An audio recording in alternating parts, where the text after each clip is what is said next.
निर्विघ्नं कुरु मे देव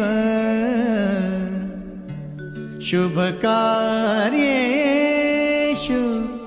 सर्वदा।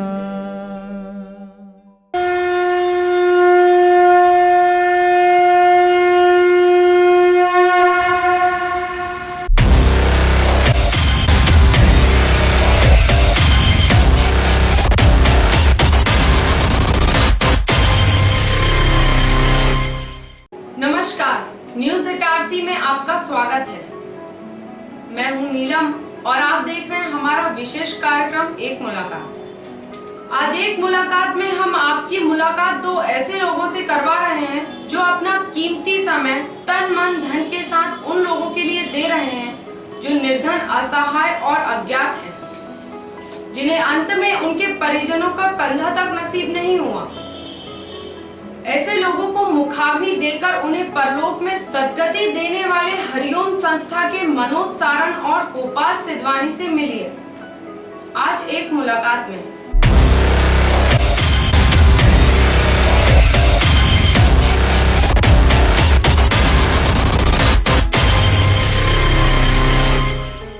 जिसका कोई नहीं उसका तो खुदा है यारो,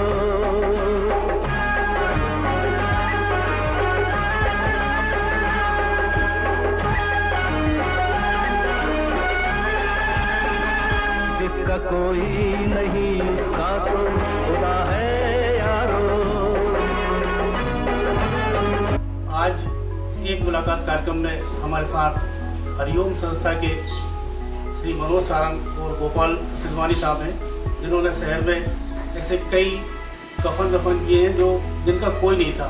उन्होंने अपने कानों पर उनको सहारा देकर परम लोक तक पहुंचाया है। ऐसी अजीब शख्सियत गोपाल सिद्धवानी और मनोज सारण साहब से हम आज आपकी मुलाकात कराने जा रहे हैं। तो आइए हरिओम संस्था के दोनों कर्णधारों से हम आपकी आज मुलाकात करा रहे हैं। सबसे पहले इसमें मेरे साथ हैं मनोज सारण जी, हम आज उनसे बातचीत करते हैं। आप हरिओम संस्था में ये जो सत्कार कर रहे हैं, इसकी प्रेरणा आपको कहाँ और कैसे मिली? दरअसल जीआरपी में बहुत सारे निर्धन, लावारिस और बाहर के यात्रियों की मौत होती थी, जिनका अंतिम संस्कार कोई नहीं करता था। तो वो श्याम चंदेल एक जीआरपी थे जो ये कार्य देखते थे, और दिनेश इछारिया स्टेशन मैनेजर से हमें ये प्रेरणा मिली है कि इनका अंतिम संस्कार किया जाना है, क्योंकि वो इतने निर्धन होते थे कि उनके पास अपने गाँव तक ले जाने के लिए राशि नहीं रहती थी कि वो डेड बॉडी यहाँ से ले जा सके।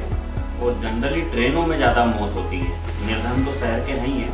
तो 1 मई 2007 को मजदूर दिवस के उपलक्ष्य में हमने यह अंतिम संस्कार का काम लगभग 15 लोगों के साथ प्रारंभ किया था।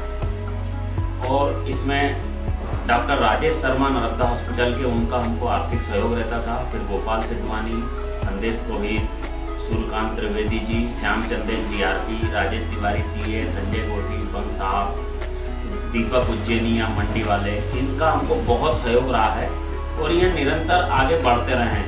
लगभग हम 8000 अंतिम संस्कार अभी तक कर चुके हैं और आगामी समय में भी अब हमें पगारे जी का बहुत सहयोग मिल रहा है। कुछ घटनाएं ऐसी हैं जिनको सहारे की जरूरत थी, पैसे की जरूरत नहीं है। जब हैदराबाद में बम कांड हुआ था, लेजर बम कांड, तो उनके शवों को एक प्लेटफॉर्म से दूसरे प्लेटफॉर्म पहुंचाने का कार्य करना था वो। और एक रेलवे अधिकारी के कुछ बच्चे ट्रेन से कूद के गिरे थे आपसी लड़ाई में, उनका पीएम रेल पटरी किनारे हुआ, तो हमें उनके लिए हरिओम को आगे आना पड़ा। हम लोग बाहर भी शव भिजवाते हैं और उनके अंतिम संस्कार का पूरी क्रिया संपन्न कराते हैं। कई माँ ऐसी रहती हैं जिनको अपने बेटे को अंतिम समय देखना होता है कि मैं मेरे बेटे को अंतिम बार देख लूँ, क्योंकि वो बहुत बाहर रहा है। 5-6 साल बाद कुछ लोग पहुँचते हैं और बीमारी में मर जाते हैं।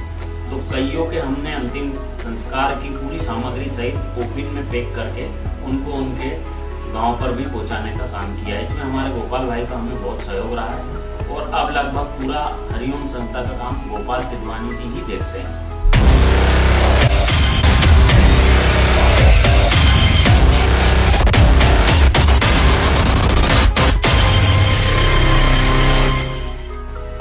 कि आपने गोपाल सिद्धवानी जी का जिक्र किया है, तो अगला सवाल मेरा गोपाल जी से ही रहेगा। गोपाल जी, आप हरिओम संस्था से जुड़े तो आपको पहली अनुभूति क्या हुई और पहला कौन सा ऐसा वाक्य है जो आप शमशान घाट तक लेकर पहुंचे? उस समय पहले की बात है, एक अस्पताल में गमी हो गई थी, तो उस वक्त शववाहन नहीं हुआ करता था, तो हम लोग ठेले पे उस बॉडी को ले जाके शमशान घाट तक ले गए थे और उसका अंतिम संस्कार किया था। इतनी आनंद की अनुभूति हुई थी कि मन ऐसा लगा था कि इससे अच्छा कोई कार्य नहीं हो सकता। गोपाल जी, आपने ये सब काम किया है, तो इसके लिए आपको कहीं से कोई आर्थिक सहयोग या कोई चंदा वगैरह करने की जरूरत पड़ी हो? कहीं से कोई चंदा वगैरह हम लोग नहीं करते। मनोज भाई हैं, उनके एक दो दोस्त हैं, मैं हूँ, और मेरे पास जो साइकिल शॉप उसमें कभी पुष्टे आते हैं या जो मेरी कुछ राशि डेली का नियमित है उसमें डालता हूँ, और जो भी पुष्टे आते हैं उसकी जो भी राशि आती है वो उसमें इकट्ठी करते हैं, उसमें से ये कार्य हम लोग करते हैं।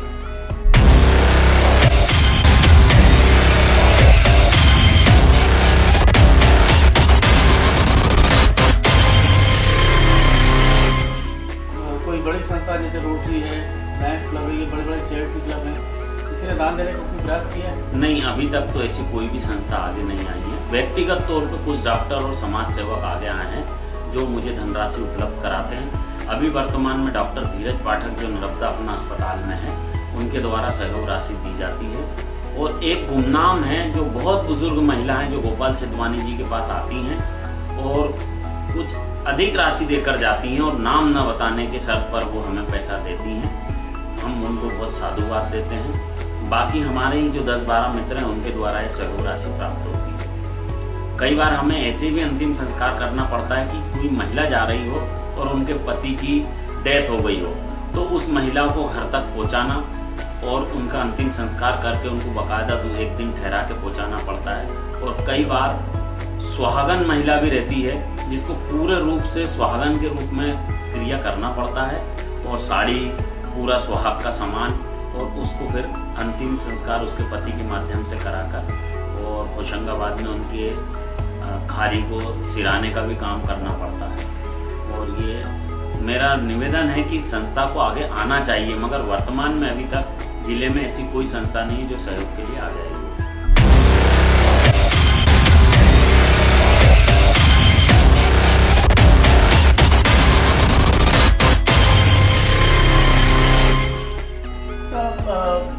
गोपाल जी और मनोज जी दोनों आप इतना पुनीत कार्य कर रहे हैं, ये लोगों को सदगति देने का कार्य कर रहे हैं।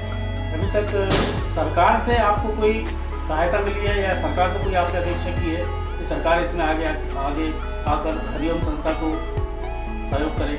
शासन स्तर पर अभी तक कोई भी सहायता प्राप्त नहीं हुई है, क्योंकि 5 से 7 अंतिम संस्कार प्रति माह होते हैं और हमें लोग ये पैसा निजी तौर पर एकत्रित करके अंतिम संस्कार कर देते हैं।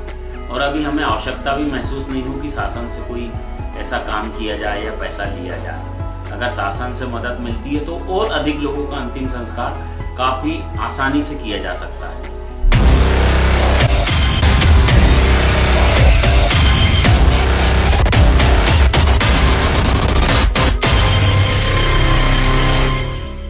सर पता है सर कैसे आप इंतजाम करते हैं? मनोज राज जी हैं जो ताबूत बनाते हैं, वो सदैव हमेशा तत्पर रहते हैं ताबूत बनाने के लिए। जैसी भी उनकी व्यवस्था हम लोग बोलते हैं वो करके देते हैं। वथर भाई हैं तो वो भी अपने समुदाय के हिसाब से हमें वो बताते हैं, उस हिसाब से हम उस कार्य को करते हैं। गोपाल जी, इसके अलावा आप 13-14 सालों से ये काम कर रहे हैं। अभी तक आपको कई संस्थाओं ने, शहर की संस्थाओं ने, नगर पालिका ने, आज ने 15 अगस्त 26 जनवरी के सदस्य में सम्मानित किया है। आप कैसा महसूस करते हैं? सम्मान आपका हो रहा है सरकार के लिए। मुझे तो खुशी होती है, हमारे परिवार को भी खुशी होती है कि हमारे बच्चे बहुत अच्छा कार्य कर रहे हैं। लोगों को भी अच्छा लगता है कि ये लोग इतने अच्छे कार्य कर रहे हैं। हमारा भी मन प्रफुल्लित होता है कि हमको ये कार्य करने के बाद इतना सम्मान मिला, लेकिन हमें उस सम्मान की वो नहीं रहती, लेकिन फिर भी हम कार्य करते हैं। लोग बोलते हैं नहीं सम्मान होना चाहिए, तो हम चले जाते हैं जहाँ हमें ऐसा लगता है।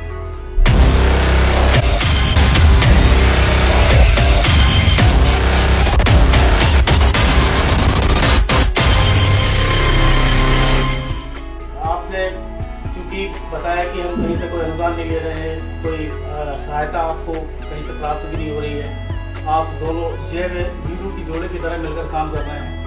और ऐसे में शासन स्तर पर जो राशि जीआरपी को या सिटी थाने को मिलती है, कभी आपने उनसे पूछा है कि ये जो राशि मिल रही है सरकारी पद में, इसका कोई उपयोग या लेने की प्रयास किया आपने? नहीं, इस स्तर पर तो हमने कभी शासन से जानकारी ली नहीं है, न जीआरपी में हमने पूछा है। हम तो स्वयं ही कर लेते हैं क्योंकि शववाहन उपलब्ध हो गया है। अब हमारी कुछ संस्था का शववाहन है, कोफिन हमें प्रमोद पगारे जी उपलब्ध करा देते हैं। मगर आगामी समय में हमें शासन से मदद की आवश्यकता पड़ेगी क्योंकि अब अंतिम संस्कारों की संख्या निरंतर बढ़ती जा रही है और क्योंकि निश्चित लोग हैं जो सहायता देते हैं, 10-12 लोगों का एक नेटवर्क है जो लोग हम लोगों को राशि उपलब्ध कराते हैं। मगर हमें लोगों का सहयोग के साथ साथ खुद का श्रम की भी जरूरत पड़ रही है। अब केवल यह काम हम दोनों ही कराते हैं और अब प्रमोद पगारे करा रहे हैं। आगामी समय में हमें शासन की मदद की आवश्यकता पड़ेगी।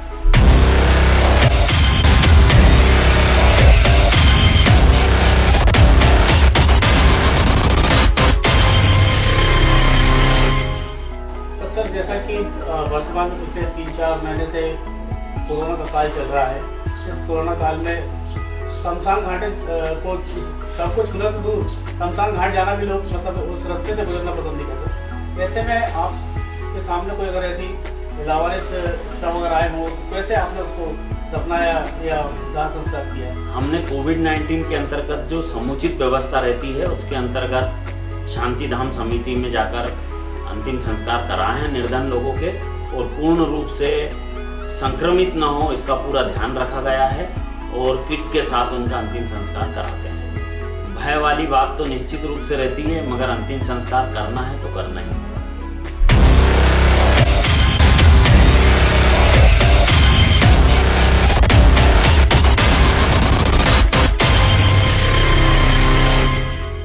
जी, मैंने एक फोटोग्राफ देखा है 7 मार्च 2007 का, तो उसमें एक अर्थी जो है वो आप 3-4 लोगों के कंधे पर रखी हुई है, बकायदा हड्डियाँ लेके चलना है।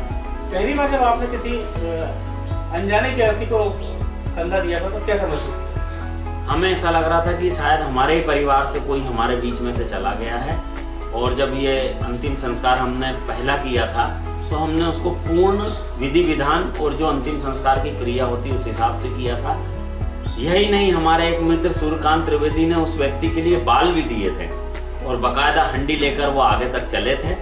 मगर फिर कुछ परिवार वाले आने लग गए और यह क्रिया करने लग गए, तो हम सिर्फ अब सहयोग देने का काम करते हैं और अभी कभी ऐसा आएगा कि विधि विधान से करना है तो हम निश्चित रूप से करेंगे।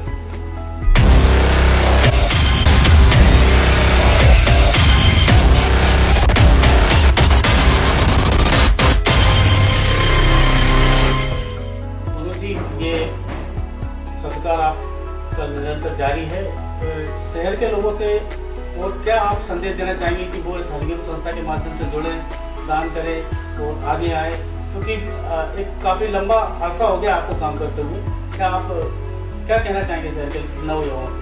1 मई 2007 से ये करार प्रारंभ किया गया था, पवित्र कार्य जो आज निरंतर जारी है। मैं चाहता हूँ नई युवा पीढ़ी हमसे जुड़े और इस कार्य को सतत समय तक रखे।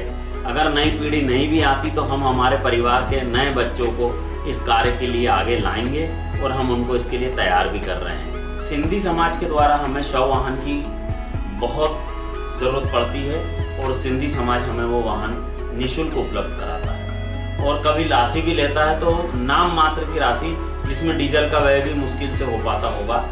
आगामी समय में हमें शव वाहन, कोफिन, इन चीज़ों की बहुत ज़रूरत पड़ेगी और इसके लिए हमें शहर से सहयोग लगेगा और कुछ दानदाता हमने चिन्हित भी किए हैं जिनसे हम संपर्क करेंगे और यह राशि प्राप्त करने की कोशिश करेंगे।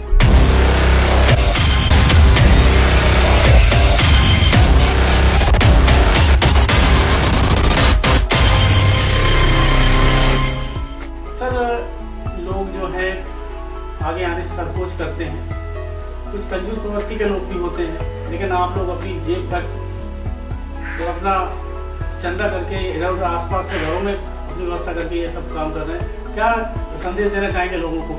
इस धरा पे धरा ही रह जाएगा। तो हम विनती करते हैं सब लोग आकर इस पुनीत कार्य में आगे आएं और गरीबों की मदद करने के लिए खुद प्रेरित हो। इस धरा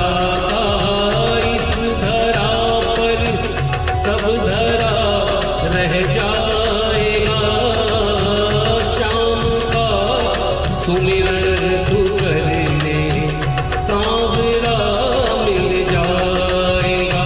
बोलो श्याम श्याम श्याम, बोलो श्याम श्याम श्याम, बोलो श्याम श्याम श्याम, बोलो श्याम श्याम श्याम।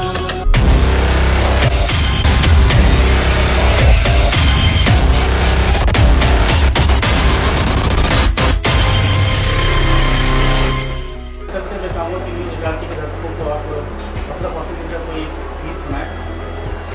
ना हिंदू बनेगा ना मुसलमान बनेगा, तुम इंसान की औलाद है, इंसान बनेगा। सब कर्म करते रहिए, अंतिम सत्य शांति धाम सबको जाना है। इससे ये अच्छा हो कि अपन सबकी मदद करते हुए सबको पहुँचाएँ और वही अंतिम सत्य को स्वीकार करना पड़ेगा। एक बार धूम बना दें। ना हिंदू बनेगा ना मुसलमान बनेगा, तू इंसान की औलाद है, इंसान बनेगा। देख तेरे संसार की हालत क्या हो गई भगवान, कितना बदल गया इंसान, और कितना बदल गया इंसान।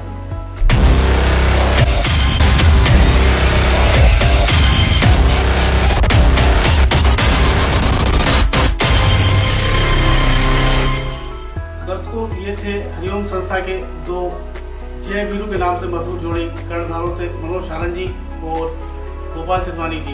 इनसे आज अपने आपको मुलाकात कराई। उम्मीद है कि आपको ये कार्यक्रम पसंद आया होगा। योगेश राजभर मेरे सहयोगी के साथ मैं अजय दुबे। नमस्कार।